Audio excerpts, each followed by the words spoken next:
முருகனின் ஆறுபடை வீட்டிற்குள் ஒளிந்திருக்கும் ரகசியம் பற்றி தெரியுமா?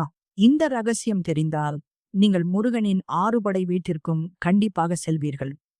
நீங்கள் முருக பக்தராக இருந்தால் நமது சேனலை சப்ஸ்கிரைப் செய்து சப்போர்ட் செய்யவும். முருகனின் முதல் படை வீடு திருப்பரங்குன்றம். இங்கு சூரவத்மனை வென்று தெய்வானையை மணந்தார். திருமணம் தடை உள்ளவர்கள் வழிபாடு சிறந்த தளம். இரண்டாவது, திருச்செந்தூர் கடற்கரை கோவில். இங்கு முருகன் சூரபத்மனை வதம் செய்தார். எதிரிகள் தொல்லை நீங்கும் வழிபாடு பயனளிக்கும். மூன்றாவது, பழனிமலை போகர் சித்தர் உருவாக்கி நவபாஷான முருகன் நோய் தீர்க்கும் சக்தியுள்ள தளம். சித்தர்கள் வாழ்ந்த புனித நிலம். நான்காவது, சுவாமிமலை. இங்கு முருகன் சிவனுக்கு பிரணவ மந்திரம் போதித்தார். கல்வி ஞானம் பெற சிறந்த இடம்.